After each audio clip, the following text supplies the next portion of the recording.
RS-kawan mungkin bertanya-tanya, apa sih sebenarnya yang dimaksud dengan resiko? Dan gimana sih langkah-langkah untuk memanage resiko yang ada ketika menjalankan usaha dropship?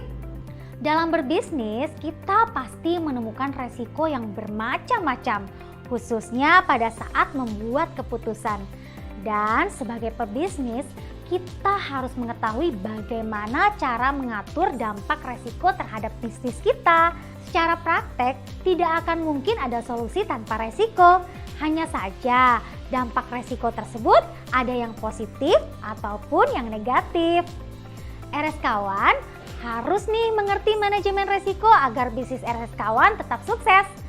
Ikuti terus pembelajarannya di video ini ya RS kawan.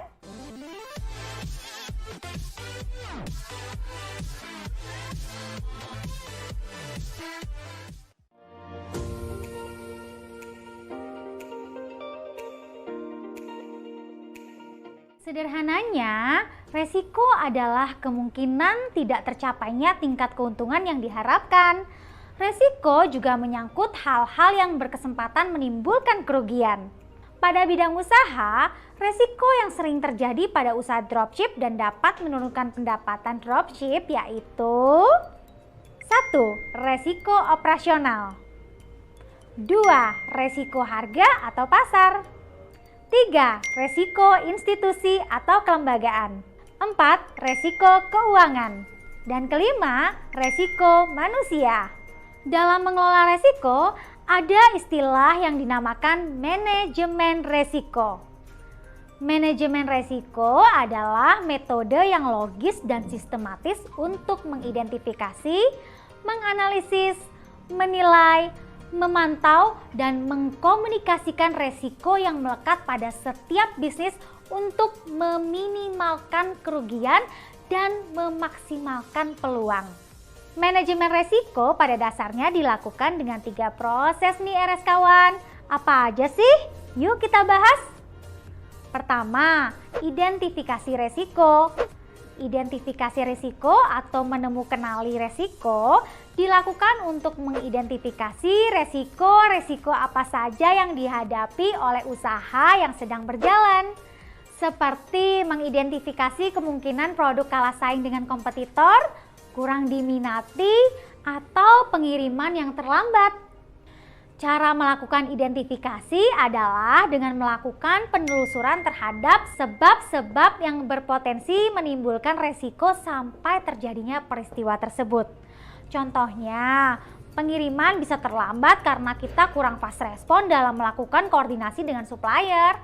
Kedua, evaluasi dan pengukuran resiko.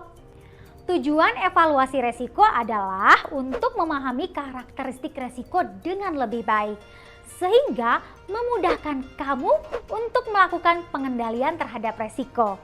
Untuk mengukur resiko, dapat digunakan pendekatan dengan memperkirakan kemungkinan resiko dan tingkat konsekuensi resiko. Misalnya, seberapa efektif metode pemasaran secara online untuk produk. Ketiga, pengelolaan resiko. Resiko harus dikelola dengan berbagai cara, seperti 1. Penghindaran atau avoid. Penghindaran resiko merupakan cara paling mudah dan aman untuk mengelola resiko. Biasanya ketika resiko terlalu berpeluang ke arah kerugian. Misalnya ketika harga barang yang dijual terlalu mahal namun target pasarnya sedikit. 2. Ditahan atau retain. Dalam beberapa situasi akan lebih baik jika resiko dihadapi atau ditanggung sendiri. Misalnya mengambil resiko kemungkinan jumlah produk yang terjual setiap bulannya berbeda-beda dan ada kemungkinan target penjualan tidak terpenuhi. 3. Diversifikasi atau diversification. Diversifikasi berarti menyebar eksposur resiko sehingga resiko tidak terkonsentrasi pada 1 atau 2 eksposur saja. Misalnya, membagikan resiko kemungkinan pemasaran secara offline dan online. 4. Ditransfer ke pihak lain. Apabila pelaku usaha tidak ingin menanggung resiko sendiri, maka resiko tersebut dapat ditransfer ke pihak lain yang lebih mampu menghadapi resiko tersebut. Misalnya, mentransfer resiko kegagalan usaha dengan menjadi nasabah dari perusahaan asuransi sehingga jika gagal bisa terlindungi dari kebangkrutan. Jadi, ingat ya teman-teman RS kawan, dalam menjalani usaha apapun pasti selalu ada resikonya.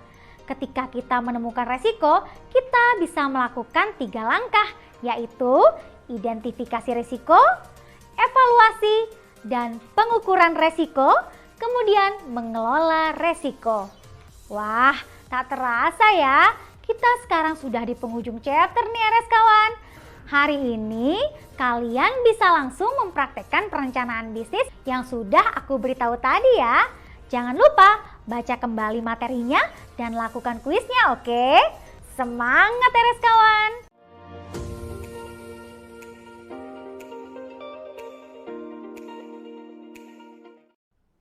Halo RS kawan, jangan lupa ya untuk ikuti kelas menjadi pengusaha dropshipper bersama Rumah Siap Kerja.